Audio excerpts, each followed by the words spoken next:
Ernesto es un artista plástico instalado en General Rodríguez, provincia de Buenos Aires, Argentina. Allí, junto a su casa, levantó su propio taller en donde produce la mayoría de sus obras.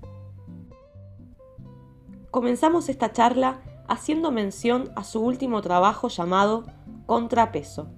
Empiezo por decir que no hay o no tengo una, como un plan totalmente delineado de comienzo, ¿viste? En cuanto a las obras de Contrapeso, me estoy llevando un mate. Sí, está muy bien. Eh, a ver, tenía que ver específicamente con la sala de exposición, porque el mecanismo por el cual yo accedo digamos, al montaje de esa muestra, ¿no? A tener la fecha, el lugar, esto fue en la sala Abraham Vigo del Centro Cultural de la Cooperación. El año pasado se cumplió hace un mes, un año. Y entonces yo ya conocía la sala y hice la muestra en función de esa sala. En mi cabeza había un montón digamos, de perspectivas en cuanto a montajes varios, ¿no? La muestra yo tenía pensado, digamos, trabajarla sin ningún límite en cuanto a ni formato ni cantidad, o sea, no me propuse hacer 7 obras. Es más, tuve que bajar un cambio y decir, bueno, hasta acá, porque llega un momento que empecé a trabajar digamos, paralelamente con la curadora. La curadora fue Mariel, lo sigue siendo de alguna forma, digamos, un equipo de trabajo que sigue, la muestra sigue estando, no colgada, pero sigue estando viva, digamos, entonces quiero hablarlo en presente. La curadora Mariel Fernández Curuchet, que es profesora de arte, es socióloga. Bueno, con ella pensamos desde un principio la muestra, conceptualmente, bueno. Eh, entonces a la hora bueno, viste, empezás a trabajar y llega un momento que te embalás, ¿viste? Yo quería meter más obras y cuando medimos la puesta, ¿no? El montaje, ella me aconsejó de que tranquilice, que había un equilibrio en la muestra, en esa cantidad de obras, que son son pinturas de gran formato, ¿no? En su mayoría. Hay 4 de ellas que son de 1,50 por 1,50. La sala Abraham Vigo es relativamente chica, entonces es la dificultad ¿viste? De ir a las paredes y no saber bien, hasta que no esté montado todo, no sabes bien cómo va a funcionar. Entonces, bueno, ahí acordamos de que parábamos ahí, que funcionaba ya muy bien el diálogo entre las obras, entre las pinturas entre sí, generaban unos diálogos, unas duplas muy interesantes en cuanto a la temática, porque son todas herramientas, como bien habías anticipado. Entonces, bueno, viste que el balde de construcción se lleva muy bien con la cuchara. Después tenía nosotros le decimos el trompito, la mezcladora, digamos, de cemento con, bueno, no sé, que había más, había una silla, una escalera, eh, una pala, una máscara de soldadora, una máscara soldadora vieja, antigua, y una pala de levantar la pala plana, que es la que se usa en la obra para levantar la mezcla, ¿viste? Entonces había como, ya entre ellas se iban organizando solas, ¿viste? Sin mucha predilimitación, sin pensarlo mucho, ¿no? Y, y bueno, así se fue armando la muestra. Yo, a ver, no me acuerdo bien ahora, pero fueron más o menos unos 2 años, ¿viste? De pensar y trabajar. Al principio iba a ir con un pequeño formato, con unos dibujos, después al final fueron solamente esas obras grandes de pinturas, todas con la misma técnica, óleo.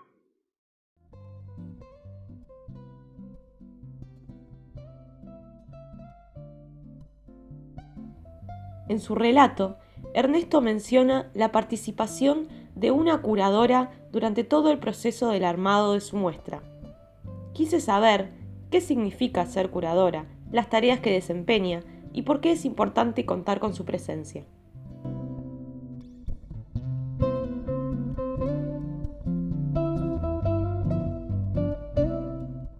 La curadora, en este caso, no es sencillo, ¿no? Aparte son conceptos, palabras poco tomadas, heredadas viste, de una cultura del oficio, un poco del campo de las artes, que ya suena medio raro, porque curadora es como que cura algo, ¿no?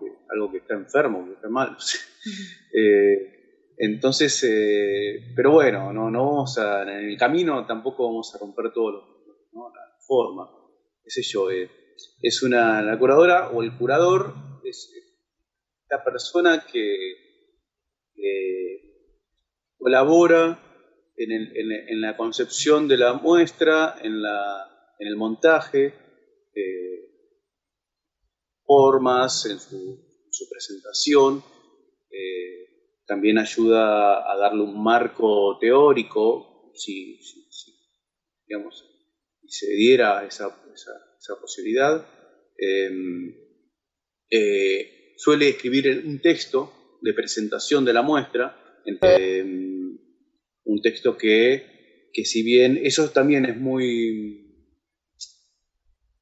tiene como una zona muy específica, en tanto que el texto no es lo que yo quiero decir de la muestra, sino que es lo que ella arma, el concepto que ella arma sobre la muestra, que no siempre o no necesariamente tiene que ver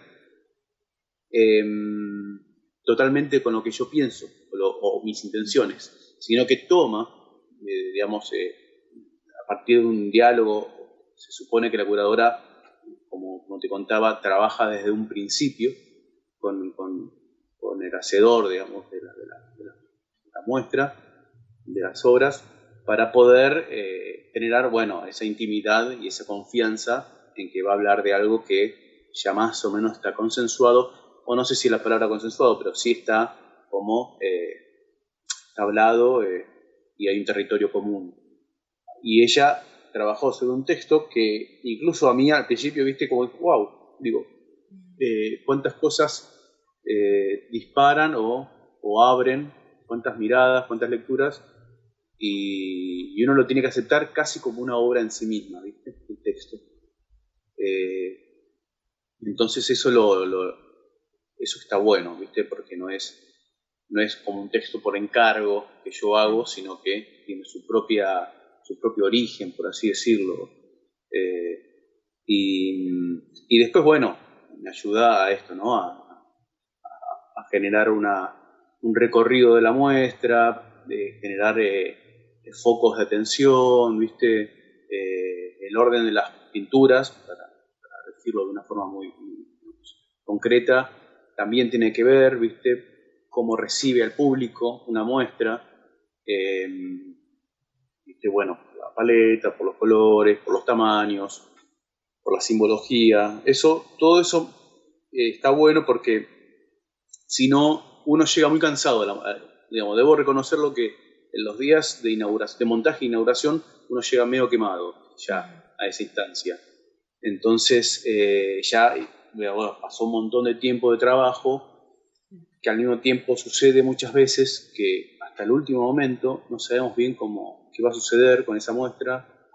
Y entonces esas personas, en este caso conté con dos curadores maravillosos, porque Mariel trabajó más íntimamente con la muestra y Alberto Giudice es el curador de la sala del Centro Cultural de Cooperación oficial.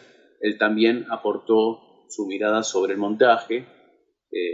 Entonces yo descansé mucho en ellos dos con la confianza que les tengo para poder llevar adelante y poder, no estar tan encima yo de cómo se iba a ver, porque ya venía muy contaminado. Imagínate que durante un año por lo menos yo conviví con las pinturas en mi taller, las veía todos los días, las pintaba, las retocaba, le cambiaba esto, lo otro. Llegó un momento que no la querés ver más. Entonces está bueno que esas miradas desde afuera, entre comillas, te aporten esos elementos que a veces uno está un poco como en ese cansancio, en ese desgaste, no puede visualizar bien, o le cuesta, o bueno, no tienen las herramientas, hay que decirlo también.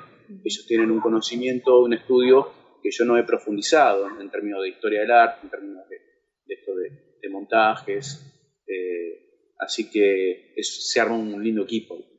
En este caso no seleccioné mucho, porque ya estaba, digamos, concebida la muestra con esa cantidad de obras, con esa característica.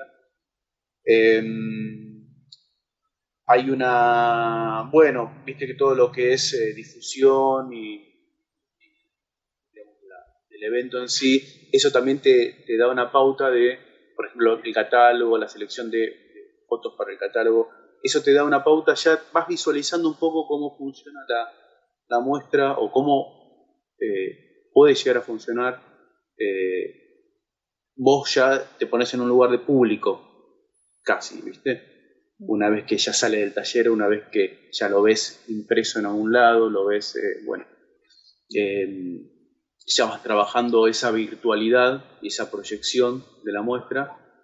Y después los pasos es embalar el cuadro lo mejor posible, mandarlo con un flete, recibirlo. Yo, en mi caso, me hago cargo de todo, de embalarlo, de transportarlo, de recibirlo, o sea, de bajar la obra, de desembalar.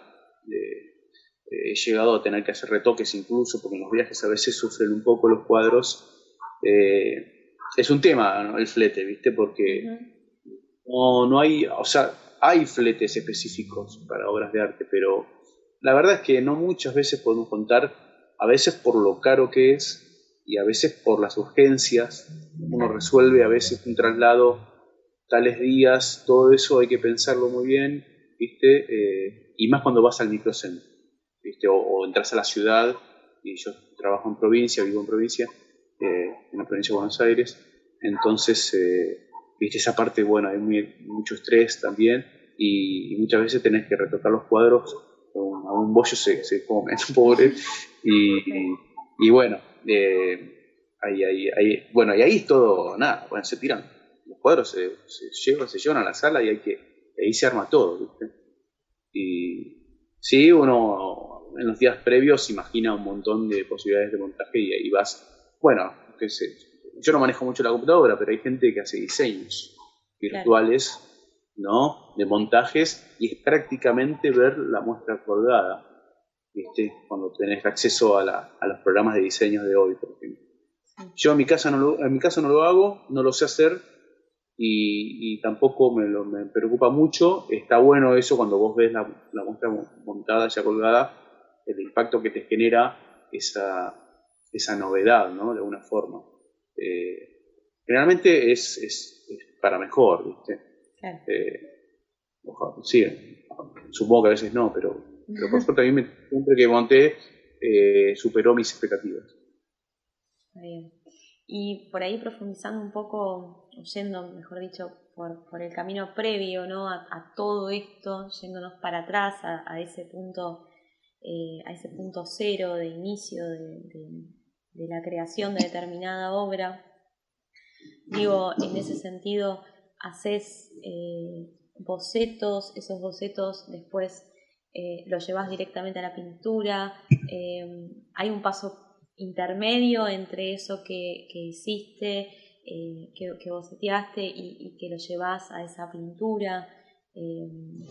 ¿Cómo es para vos, ¿no? Porque imagino que no es algo general, es más bien de cada artista, quizás cómo lo hace o de qué manera lo lleva adelante. Sí. Digo, pero en lo personal tuyo, ¿cómo abordás? Sí. ¿No?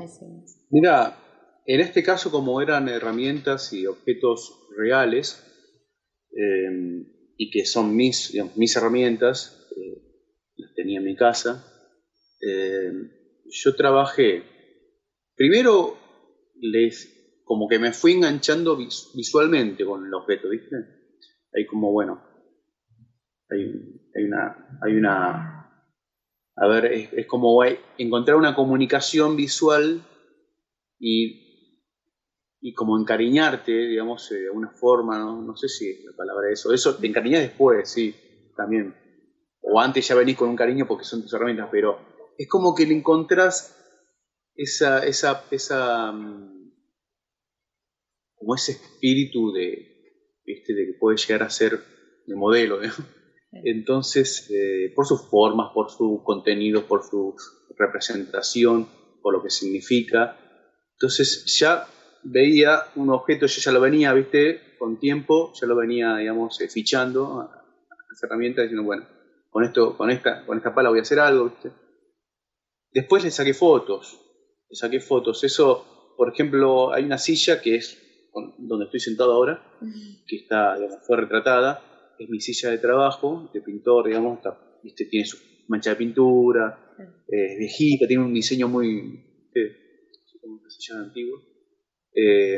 Entonces yo para pensarla como una pintura, porque aparte todas las pinturas es como un modelo muy centralizado, con mucha presencia, sin un contexto, digamos, paisajístico, por así decirlo, la pintura, ¿no? Fondo plano, es como una estampa la figura. La silla yo lo que hice fue, por ejemplo, subirme a un nivel, digamos, elevado para ver la silla desde arriba. Con la cámara de foto ya el ángulo, digamos, de la lente buscaba la distorsión de en esa fuga, ¿no? De arriba, la lente distorsiona ya de por sí, por cómo es ¿no? La estructura de la lente, es como que exagera las fugas, ¿viste? Entonces las patitas de la silla, como que estaba bailando la silla, ¿viste? Tenía una patita que se torcía, por esto que te decía, ¿no? Por esta cosa cóncava, ¿no? Visual, y le fui buscando esa parte, ¿no? O sea, casi como que fui creando una imagen a partir de ese modelo. Entonces no es una representación real, más allá de que nada es real digamos, en esta cuestión, digamos, de lo figurativo. Pero yo, en base a ese modelo que veía, lo jugué a llevarlo a un extremo, para que, bueno, para que pueda decir algo más. Entonces, bueno, saqué fotos, hice dibujos, pero no muchos, no muchos dibujos. No dibujos muy rápidos para que me sirvan a mí, para contextualizar el espacio a veces. Pero la verdad que yo trabajo bastante sobre la tela. Me gusta como que plasmar, corregir incluso. Hay un periodo de la pintura, los primeros pasos es corregir sobre la tela. Entonces hay varios como dibujos superpuestos, medio caótico al principio. No sé por qué, pero me gusta así, ¿viste? Y me divierte más así, me genera mucho más tensión, más adrenalina, ir encontrando la ubicación del objeto, de la figura en la tela misma, ¿viste? Incluso hay cosas que quedan, ¿viste? De esas primeras experiencias pictóricas de la tela, esos primeros bocetos, hay cosas que podés recuperar para el resultado final. Y texturas, ¿viste? Y entonces, bueno, hay una parte de bocetos, hay una parte de pre-bocetos plásticos, hay una parte de fotografía, de mucha observación del objeto. Como los tengo yo a mano, los recorro, son esculturas esos objetos de alguna forma, entonces tengo que ir como aprendiéndole su estructura, para que a la hora de, bueno, llevarlo a la pintura, a la tela, tenga ese peso, como si, ¿no? Como si el objeto fuera colgado ahí, estuviera colgado. Esa profundidad, ¿viste? Y que bueno, para mí la logré. Otro me dirá, no está, todo lo que viste no está ahí, pero bueno, no importa. Pero bueno, en el tema de los bocetos yo sé que hay forma de trabajar previamente. Antes se trabajaba cuando no había computadora. Hago bastante bocetitos muy simples en la compu, para también a veces cuestiones mías, digamos, de ahorrar más tiempo. Viste que todo el proceso de boceto es muy lindo, y a veces incluso recuperar ese material después de la muestra también está bueno, ¿viste? Pero bueno, también tiene que ver con ciertos apuros de los tiempos, los materiales, ¿viste? Eh, pero sí, hay una parte de boceto, de mucha observación y dibujo. Muy bien. Lo plástico remite al material, ¿viste? Eh, eh, al material con el cual uno pinta. Sí, o un Antes, escultor, una escultora, ¿verdad? claro, por eso. Sí, puede ser. No sé bien exactamente, digamos, el origen de la palabra plástico, pero fue previo a la era digital, cuando no solamente por el formato digital o el recurso de lo digital, sino la fotografía misma. El arte visual lo que hace es abrir el campo conceptual para incluir a un montón de experiencias dentro del lenguaje que antes no eran tomadas en cuenta. Incluso la fotografía, digamos, yendo a esa primera experiencia de la fotografía que era rechazada como obra, digamos, claro, como arte plástico, no es arte plástico, es arte visual la fotografía. Claro. También el cine, bueno, hoy vos ves en una muestra, puedes ver video, puedes ver fotografía y puedes ver dibujo y pintura todo en la misma sala. A mí yo estoy de acuerdo, ¿viste? No soy tan conservador en ese sentido, digamos, de las formas, porque las cosas van cambiando, iba a decir mutando. Te va a pasar el chivo. El chico. Las cosas van mutando, van cambiando porque porque tiene que ser así, los conceptos se van complejizando y bienvenido sea, porque se enriquece todo, digamos, una cosa no va en detrimento de la otra. La fotografía, ¿no? Porque se hablaba de que le sacaba campo o lugar o iba, digamos, a terminar con la pintura. No fue así.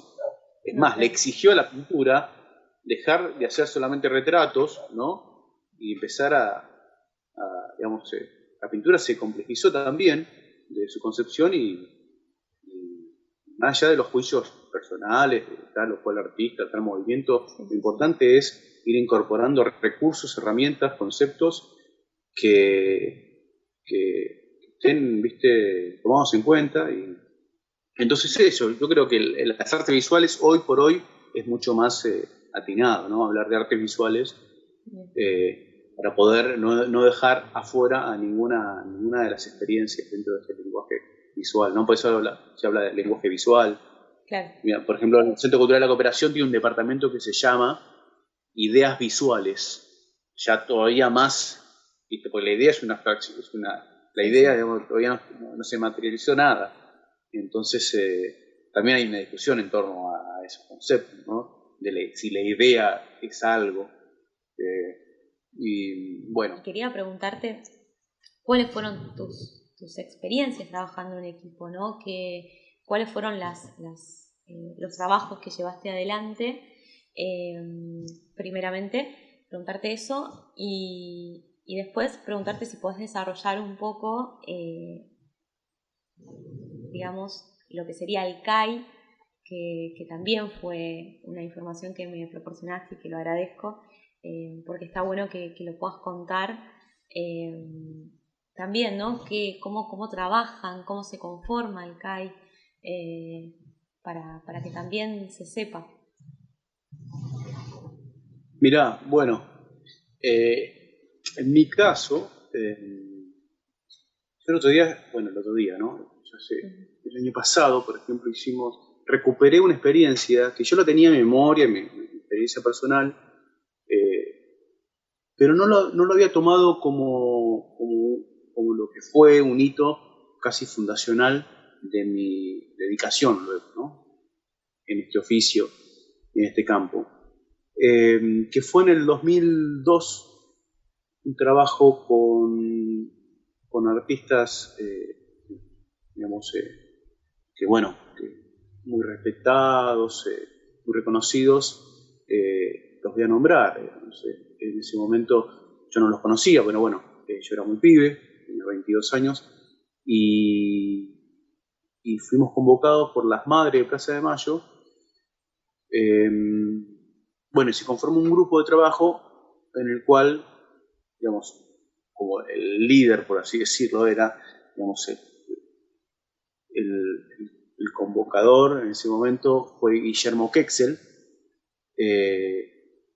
y que fue famoso por su, digamos, digo famoso para que, digamos, muchos que después vean este material lo van a poder, digamos, vincular con lo que fue la Silueteada, un trabajo político-artístico único, digamos, que fue allá en 1983. Previo, creo que todavía no había terminado, digamos, todavía no estábamos en un periodo democrático, previo. Habría que revisar ese dato, pero digamos, es un artista, Guillermo Quexel, que ya venía de intervenciones, acciones callejeras, intervenciones con colectivos, con temática de agenda política, de derechos humanos. Entonces, bueno, yo me sumo a ese nuevo grupo, que estaba Guillermo Quexel, Laura Fernández, María Lisiardo, otra gente más que ya no recuerdo el nombre, Doris Carpani, por ejemplo, la compañera de Ricardo Carpani, y con ellos hicimos una intervención callejera para el 24 de marzo del 2002 en todo el recorrido de Avenida de Mayo entre 9 de julio y la Plaza de Mayo. Bueno, colgando unas estandartes, una especie de banderas gigantes que contenían, digamos, mostraban un trabajo plástico, unos dibujos que habíamos hecho un grupo, ¿no? En el taller. Fueron 2 semanas de trabajo, calculo más o menos, fue bastante intenso. Hicimos ese montaje. Yo recuperé esa experiencia, bueno, la volvimos a publicar, porque en ese momento no teníamos, ni correo tenía yo. Entonces no existía Facebook, no existían las redes. En el 2002, por lo menos yo no las manejaba. Entonces las volví a recuperar y las publicamos, ¿no? Y ahí es como que tomé conciencia de que esa había sido mi primera experiencia, ¿viste? Después me formé, estudié, realicé algunas muestras, digamos, esta cosa más de taller, de pintor de taller. En otra época le decían el pintor de caballete. Yo no uso caballete, pero bueno, yo sería como catalogado pintor de caballete en ese sentido, digamos, el clásico de la pintura sobre el lienzo, óleo sobre el lienzo. Pero después, más acá, también, ¿no? Me sumé a colectivos para ir trabajando otros terrenos, ¿no? Por ejemplo, lo que hoy le dicen lo performático, que es la acción, una acción, digamos, que es más con el cuerpo, ¿no? Uh-huh. Y el CAI, que es el colectivo artístico intersticial, también fue una experiencia, es un colectivo formado más heterogéneo. Hay pintores, dibujantes, artistas visuales, pero también hay una compañera que trabaja con colectividades migrantes, hay un compañero que es dramaturgo, sociólogo, bueno, los nombraría a todos, pero capaz que se me va a escapar algún nombre, éramos varios. Entonces ese colectivo trabajó, por ejemplo, la temática de migraciones, y como varios integrantes de colectivos eran de origen o descendientes de migrantes paraguayos, trabajamos muy fuerte el concepto de la Fundación de Buenos Aires, todo lo que fue la migración, y sigue siendo la migración, toda esa ruta, bueno, varias aristas, ¿no? Dentro de ese concepto.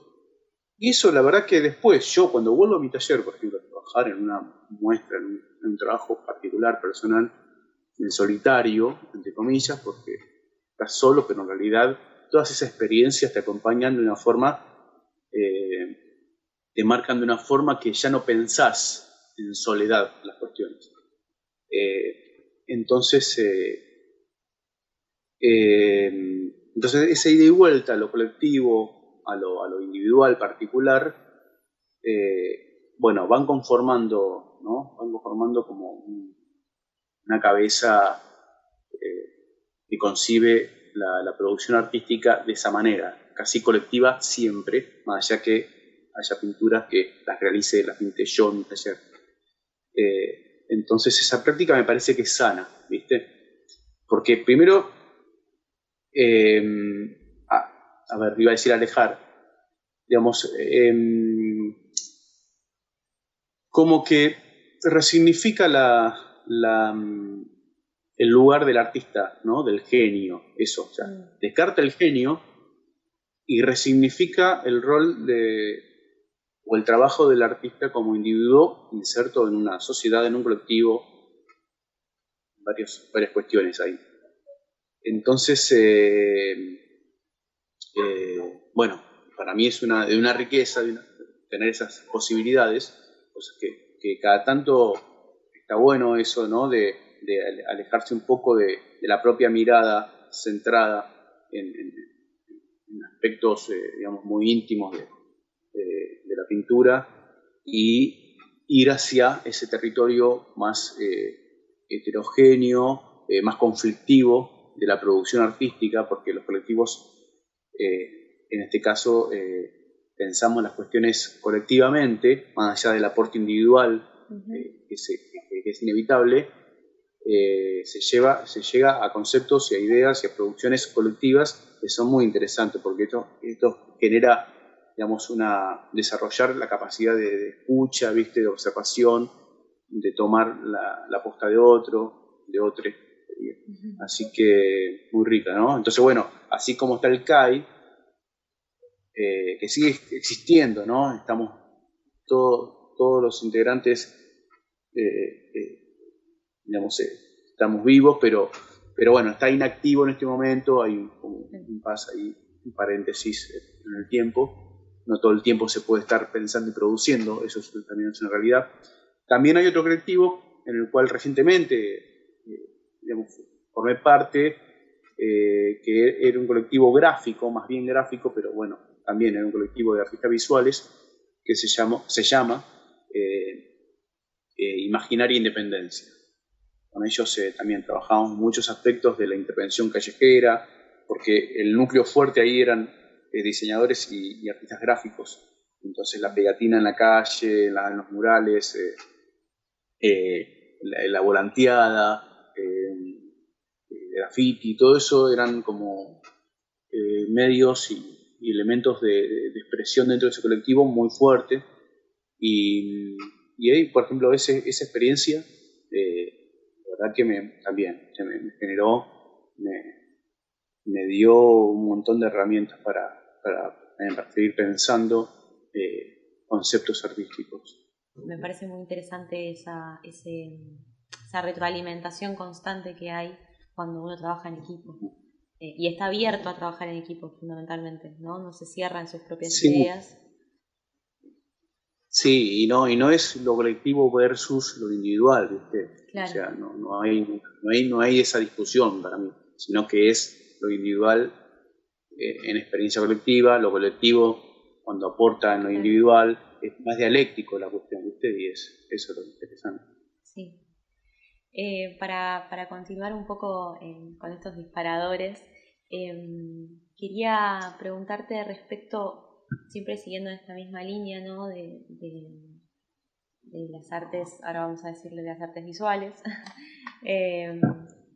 ¿Cómo ves hoy en día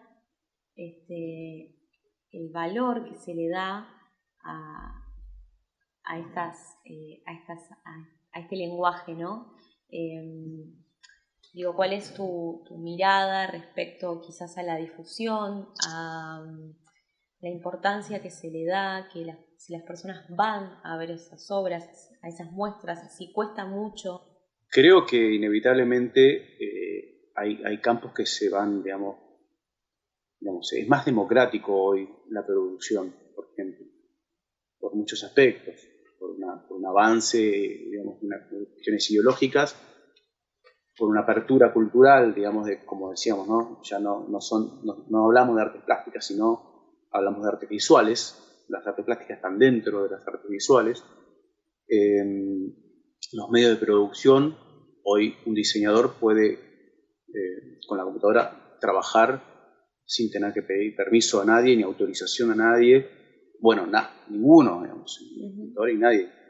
Ya tenemos que pedir permiso para trabajar. Es como que antes, si no pasabas por la academia, ¿no? Supongo que había esas cuestiones, esos prejuicios, ¿no? Quizás de que si no pasabas por la academia no eras un artista visual, no eras un artista plástico, no eras un pintor, tal o cual. Por suerte hoy no se miden con otros parámetros. Por ejemplo, hoy lo comunicacional, digamos, la capacidad de comunicar, la capacidad de poder intervenir digamos, en lo que es lo subjetivo, en el público, por ejemplo, creo que ahí se mide más la potencialidad de una obra o de un artista, la incidencia, ¿no? La intervención de una obra, que si venís de tal formación, ¿no?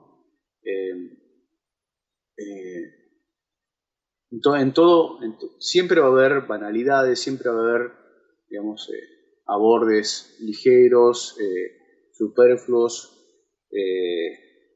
digamos, extremadamente comerciales, pensados, ¿no? Para un público en cuanto a su consumo. Pero bueno, supongo que eso siempre fue así también, digamos, no es nada nuevo. Lo importante no es que eso exista, sino que los espacios para una producción y un libre pensamiento sea cada vez mayor.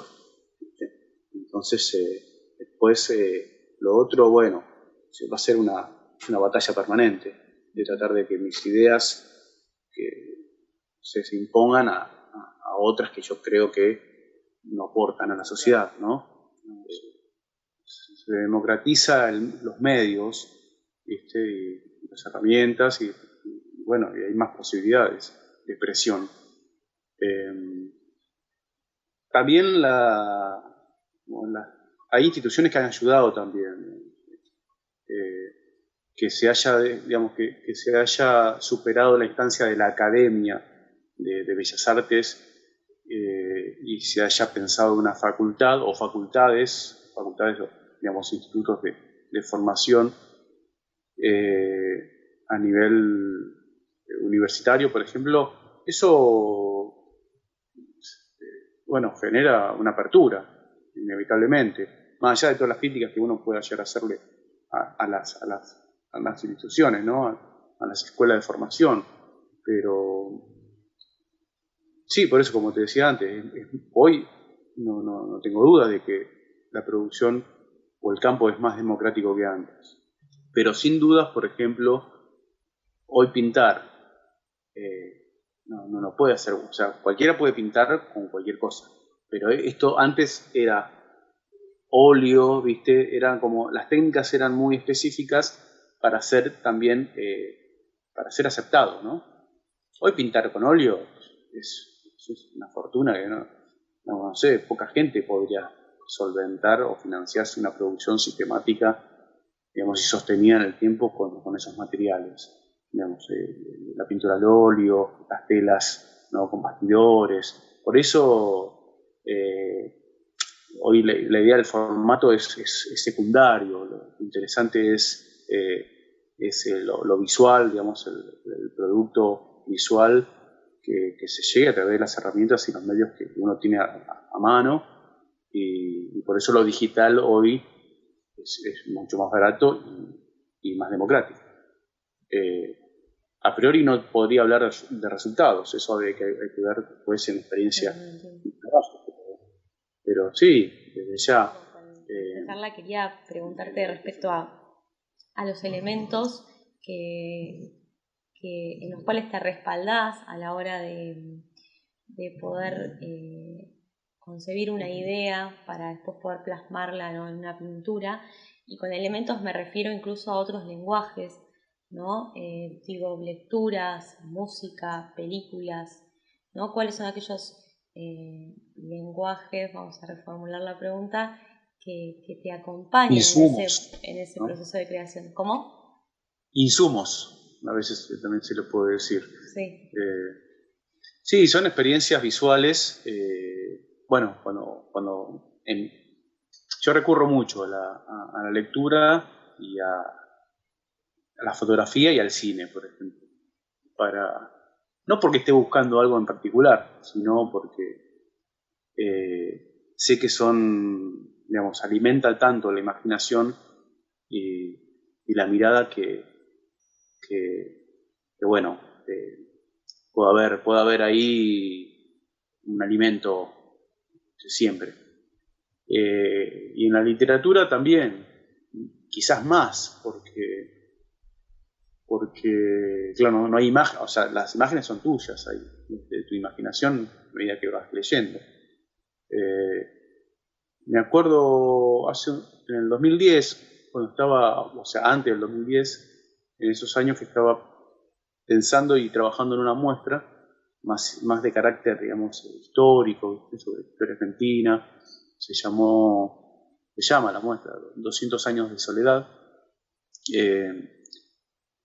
Y me acuerdo que estaba trabajando en una pintura que tenía que ver con el devotazo, ¿no? Que fue una experiencia, un suceso cuando asume Cámpora en el 73, creo que fue 25 de mayo del 73, y bueno, entonces es la liberación de los presos políticos, bueno, todo eso. Yo trabajé una pintura sobre eso, pero bueno, mientras estaba pensando y estaba abordando el tema, estaba en la calle Corrientes, revisando revistas, así, viste, libros, que solía hacer antes, mucho más que, bueno, ahora no, pero en los últimos años ya cada vez menos, pero eso de perderte en una librería, por ejemplo, y comprar libros y revistas, eso que en esa época era un peso, salían un peso las revistas esas que estaban ahí amontonadas, de saldo así, fuera de serie. Y entonces me encontré con una revista, no me acuerdo si era Caras, una revista o Noticias de esa época, que tenía una crónica del día, del 25 de mayo de 1973. Y la crónica hablaba sobre los sucesos en Plaza de Mayo, la Asunción de Cámpora, y cómo de ahí se fueron todos para Devoto, la cárcel de Devoto, para liberar a los presos políticos. Bueno, todo ese relato, que fue una nota, me vino bárbaro, por ejemplo, para pensar la pintura. Y tomé incluso personajes que el periodista, no me acuerdo quién es, que escribió la nota, la crónica, iba tirando personajes a medida porque estaba como en tiempo presente el relato. Y tomé personajes de ahí, por ejemplo. Y bueno, esas son cosas más fortuitas, digamos, me encontré con eso, pero bueno, yo venía con las antenas como, viste, inatentas, digamos, cualquier cosa que me sirva para... Y Tomás un montón, digamos, en el cine, en la literatura, en la fotografía, sin llegar al robo, digamos. Claro.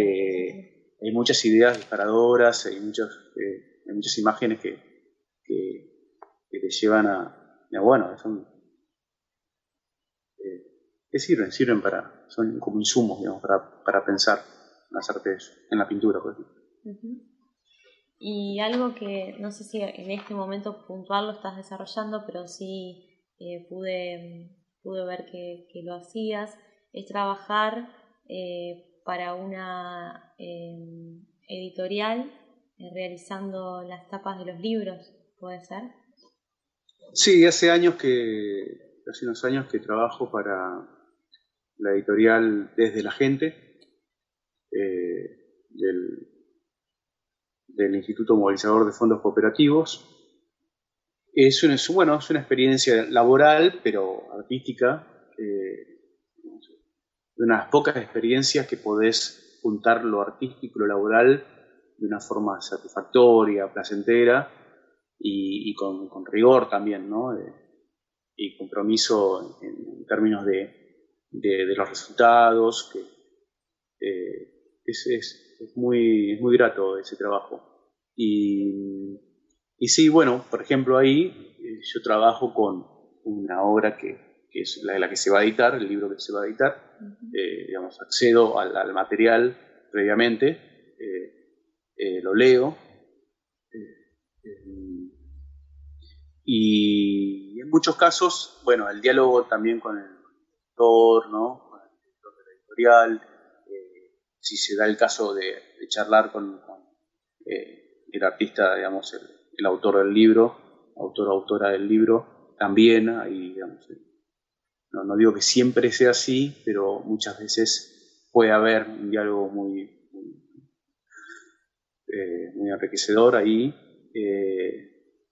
Y bueno, obviamente tengo mi libertad artística para componer esas tapas, pero hay como un consenso estético para tener una línea, ¿no? Un perfil para la editorial, y bueno, ahí estamos. Las tapas siguen estando, digamos, se publican y tienen una fuerte impronta estética pictórica, digamos, que te refiere a mi obra en general, ¿no?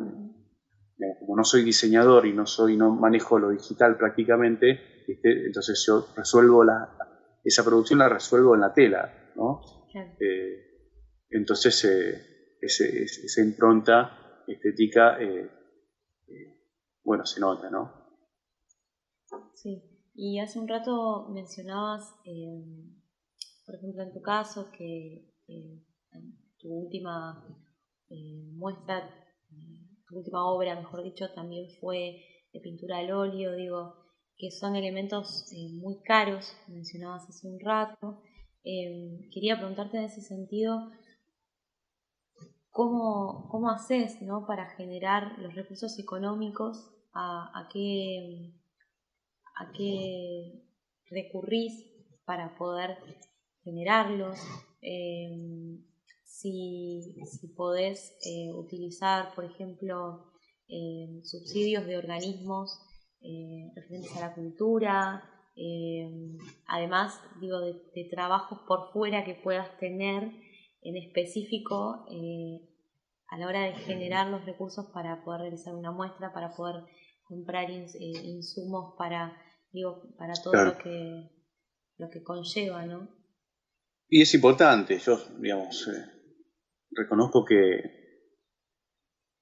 digamos, en mi caso no sucede así, digamos, no tengo, digamos, ni subsidios ni becas de ningún tipo, ni privados, ni del Estado.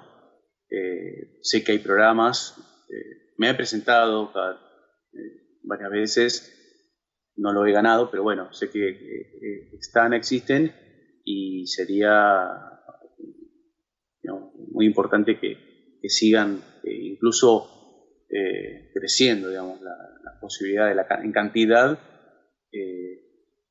y los montos, porque por eso, ¿no? Porque realmente se encarece mucho los insumos, muchos son importados también, pinturas, digamos, con materiales importados, y en mi caso, bueno, yo me sigo manejando con esos soportes y esos insumos clásicos, históricos. Pero bueno, la banco, obviamente, bueno, hago otros trabajos y con eso financio mis proyectos. No es que estoy pintando todos los días con el óleo y telas, no. El otro día estaba leyendo una nota sobre Monet, salió creo en la página 12, y hablaba comentaba en una de sus cartas, comentaba que pintaba 6 telas diarias al mismo tiempo, ¿viste? Persiguiendo la luz, pobre Monet. Y bueno, eso no lo hago yo, no pinto 6 telas diarias, o no estoy en 6 trabajos diarios todos los días. Menos ahora, cuando hay un proyecto, sí, ¿viste? Estoy exclusivamente con eso. Pero bueno, yo armo una muestra, no sé, cada 2 años, me gustan los proyectos, pensarlos previamente, no pinto por pintar, en el sentido no tengo la inquietud de la pintura como si fuera algo vital. Puedo estar sin pintar muchos días o meses incluso, en los periodos que estaba trabajando con los colectivos, que eran intervenciones más físicos en la calle, corporales. He estado mucho tiempo sin pintar, por ejemplo. Pero bueno, volviendo a lo financiero, es importante que sí, que el Estado principalmente, pero bueno, todo es importante, todo aporte a la producción artística es importante para ayudar a financiar esos gastos que en muchos casos, si no, digamos, no recuperás eso, ¿no? ¿Viste? Claro. Muchos tienen la fortuna de vender mucho, yo qué sé, bueno, pero realmente no se recupera ese gasto, esa inversión. Así que bueno.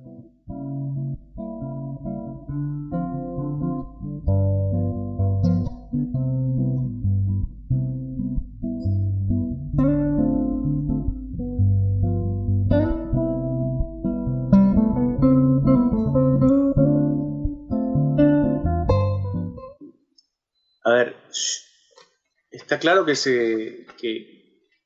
toda producción artística se completa, o sea, está destinada a un público. Por algo se expone, ¿no? Si no, lo dejaría en mi casa si fuera solamente para satisfacción mía, personal, o contemplación mía.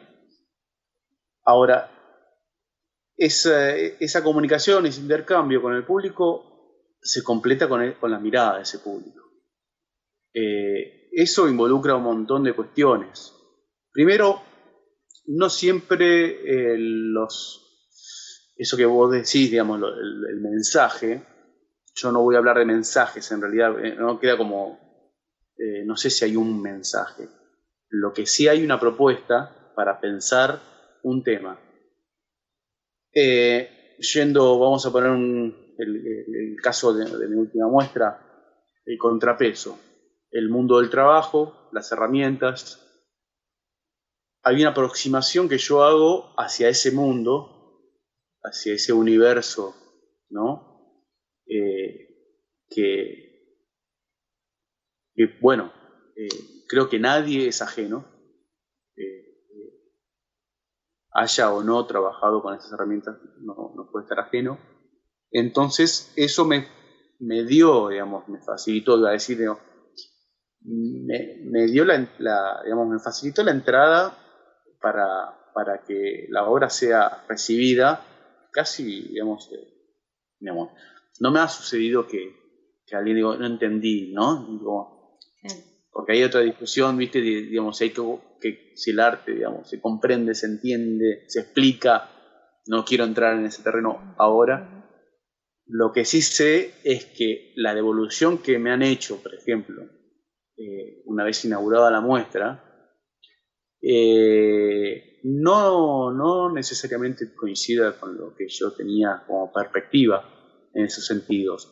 Porque, bueno, ahí hay todo un tema que tiene que ver con la construcción de sentidos y lecturas, que tiene que ver con las lecturas que bueno, cada uno hace su propia experiencia visual, tiene su mirada, que es una mirada también cargada con experiencias personales, colectivas, históricas.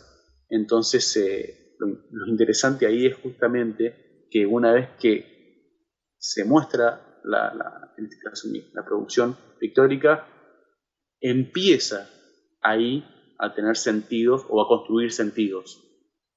Previamente era solamente, digamos, una instancia inacabada de una serie de pinturas que tenía solamente una lectura que era mía, ponele. Entonces a partir de ahí empieza a generarse, el concepto empieza a crecer con la mirada, con la lectura, con la devolución del público. En lo personal tuve ha habido hechos muy simpáticos con la muestra, por ejemplo, que me han escrito un albañil, ¿no? Que vio la muestra o que se enteró, que la vio, no sé si por internet. Lo bueno de internet, lo bueno de las redes sociales es que hoy podés simultáneamente exponerlas digitalmente, masivamente, entonces, y no todo el mundo tiene que ir a ver la muestra, ¿no?, física. Entonces, no digo que sea lo mismo, pero bueno, es una alternativa también para mostrar la obra. Entonces me han escrito albañiles, me han escrito docentes de escuela primaria, han usado material, por ejemplo, para hablar del trabajo, de algo histórico. Eso para mí es la verdad que no me lo había esperado, no lo tenía contemplado previamente, pero sé que es la posibilidad y es lo atractivo de exponer. Si no, lo otro no tendría mucha gracia, digamos. Saber que ya va a funcionar de tal manera y no admite otras lecturas. Genial. Bueno, hay una pregunta que es medio denominador del ciclo, que es ¿qué considerás que vos como artista desde el inicio de tu carrera hasta este momento mutaste, ¿no? Mutaste, transformaste, modificaste? Generalmente la primera respuesta es un montón de cosas, pero me interesa por ahí de ese montón de cosas la primera o las dos primeras que se te vengan a la cabeza para compartir. Lo de la condición de mutación es rara, ¿no? Creo que muté más en cuarentena que en otra situación, digamos. Yo no sé si muté, lo que hice fue, traté digamos, me formé, me sigo formando, sigo estudiando y toda experiencia formativa y aporta, es es un campo donde no se termina nunca, digamos, ni la sorpresa ni la información, ¿no? Entonces, puedo poner el acento o el foco en que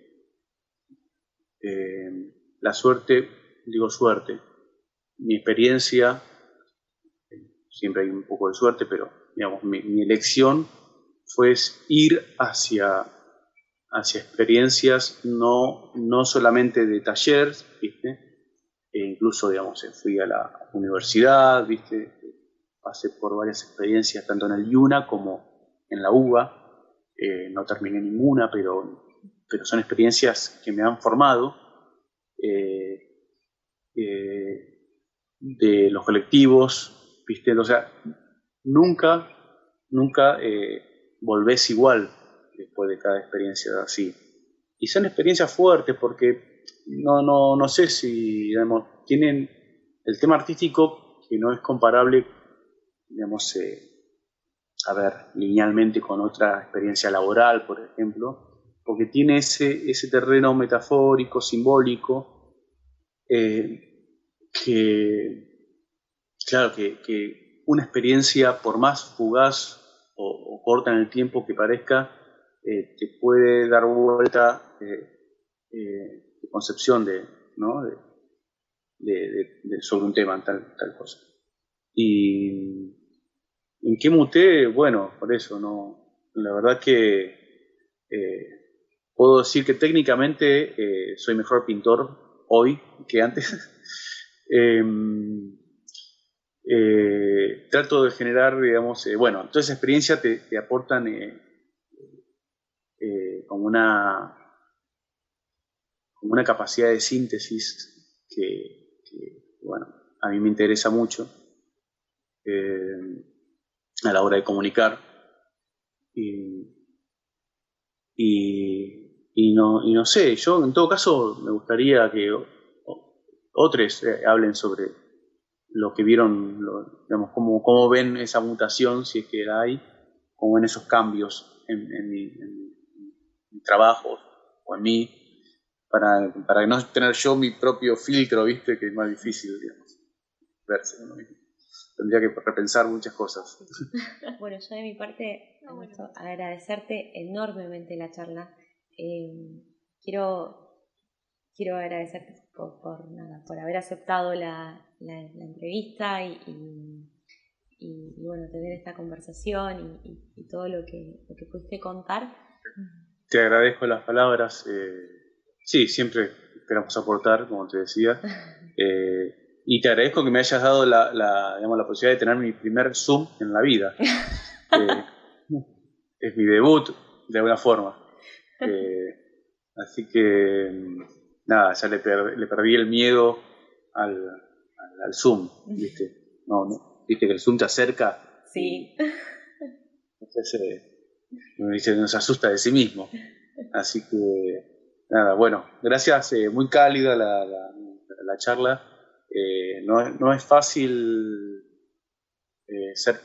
digamos, tratar de ser esto, ¿no? Sintético, a veces uno se va por las ramas, así que, o dice cualquier cansada, esa es verdad, porque no tenemos la práctica, ¿viste?